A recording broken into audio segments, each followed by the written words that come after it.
These people will stop at nothing to take your rights away. Welcome back. It's been a while, but I thought about doing a video of what I kind of went through the last, say week and a half, but I don't think I should just because of things. But maybe in the next coming week or two, when things sort of calm down more than they have, I'll be more than happy to explain. It was nothing big. It was nothing bad, but it was bad for the people it was happening to. But besides that, I wanted to talk about the actual Democratic debate, if you will. They don't debate about anything. They agree on everything essentially, but there's a couple of nuances that they kind of disagree with. They'll say something like, well, what you're doing is not going far enough. We need to do this with my plan, or we can add it to it. So there's nothing really. I'm not going to read this story because I just needed kind of like a background on what's going on.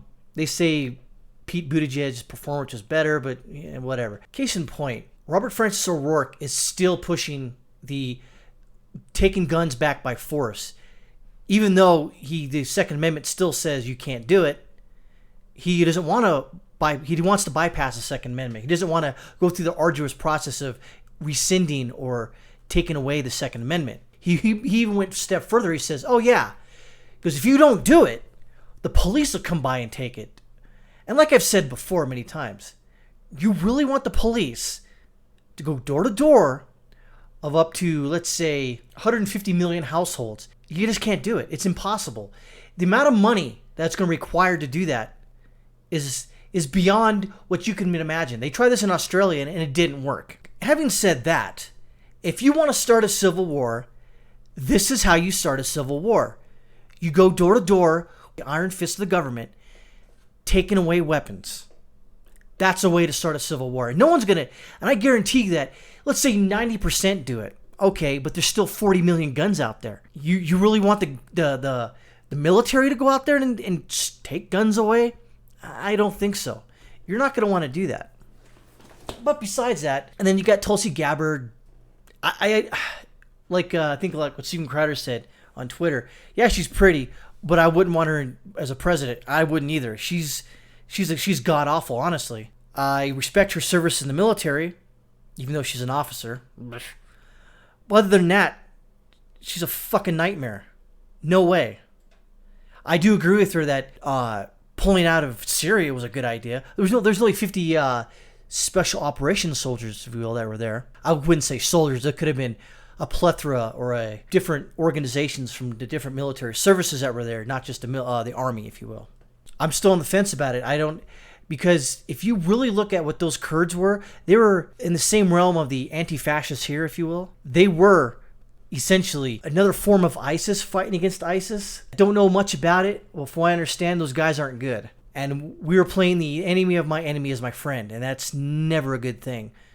Just go back to Afghanistan in the 80s when you're supplying weapons to fight off the Soviets, who actually turned out to be the Taliban, who turned into Al-Qaeda, who may even perhaps turn into ISIS. Not a good thing. It's a domino effect, but don't believe me. What's her face? Heels in the air, Harris? Nah, no thank you. I don't, nah. You can go piss up a rope, Kamala. And then the other rest of them, Elizabeth Warren says, yes, we're going to give you everything that I say we're going to give you. And then people, then even Democrats, well, how are you going to pay for it? Crickets. So again, it's just one of those things to where these people are nuts. And I don't know. Why would you want to vote for Democrat? I wouldn't. There's not one of these Democrats on stage that I would vote for. Not even Yang. Yang wants to give me $1,000 a month. How are you going to pay for it? Crickets. You just can't tax the rich because the rich have a finite amount of money. Once you go through that money, you're going to have to go to those people that you always want to fight for, the middle class. And of course you're going to go after the middle class because they're the ones who would have the majority of money. And if you get their money, then where do you go? You don't. You turn into a freaking nightmarish hellscape. But what would I know, right? So again, you had Sanders up there. I don't know what's wrong with him. He's a socialist, moving right along. Then you got Joe Biden, who's as corrupt can be. And who else is up there? Warren's a psycho. And there's some who gives a crap. Klobuchar, I don't care. Because she's a psychotic Minnesotan. Screw her. So these people, again, and then even now they say they want Bloomberg to come in.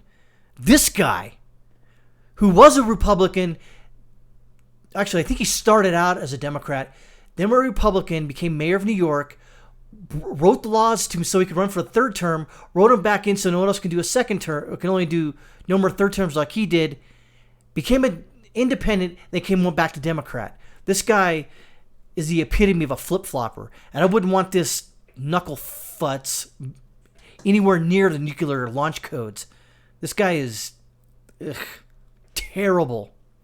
But that's just, there's a lot of people out there that think Donald Trump is pretty much a shoo-in for 2020. I'd like to think that. I really do. However, a lot of stuff can change between now and then, especially with this impeachment bullcrap that's hidden in behind closed doors, and you can't even get Republicans to, challenge it. It's all, I don't even think that's how the Congress is supposed to operate, or the House of Representatives during the impeachment inquiries, if you will, where the minority party is kept out. Why would they do that? Unless they're trying to see, there's always that thing where you need to know what the other side's doing, and you really don't. And so basically what the majority demo rats can do is essentially leak bits and drabs of what's going on behind closed doors to create chaos. And that's what they want to do. They want to create enough chaos so the people in the middle of the country, or the middle of the political spectrum, if you will just go, well, I don't know. He may be, corrupt, but I can't vote for Trump. I need to vote for a Democrat. That's what they're hoping to do. All this is a ploy to affect the outcome of 2020. They know they can't win with Biden, Buttigieg, Sanders, Steyer. Oh yeah, that guy. Booker, Warren, Castro, Klobuchar, Gabbard, O'Rourke, Yang, and Harris. There's no way they can win with those people. Now, if they create enough chaos, they can. But as of right now, I don't think they have a chance in hell to win. But the problem is that if you're out there and you don't want to see a socialist dictatorship essentially take over, and like I said before, it won't take over the next 2020. It'll happen in 2024, 2028, 20 and 2032. A lot of this stuff will take time for it to happen. Now, it could happen overnight. These Democrats, all of these people I talked about, they're socialists. Now, Sanders is a socialist plus. He wants to move to communism. Guarantee it. These people will stop at nothing to take your rights away, to take your hard-earned money away, and to give it to people that don't necessarily deserve it. Or, better yet, when they even talked about, they said they want to take your money away from you and give it to illegal aliens coming across the border of the country, or finding their, whichever way they come across this country, they're trying to find a way to give the money to them, so basically they can buy them for their votes. They're like, oh, I come across this country, and they're giving me money to be here? Well, I'm going to vote for a Democrat. That's what they hope for. But I've said enough. These people are freaking nuts, and I'm not going to say who I'm going to vote for, but it's not a Democrat, and it's definitely not a third party, so that only leaves one person, or one party, unfortunately. And I don't even like them that much. But they're a barrier between communism and socialism and authoritarianism and reducing our rights and our liberties so they can feel safe. I don't think so. You Democrats are pieces of crap. I don't like you. The Laszlo out.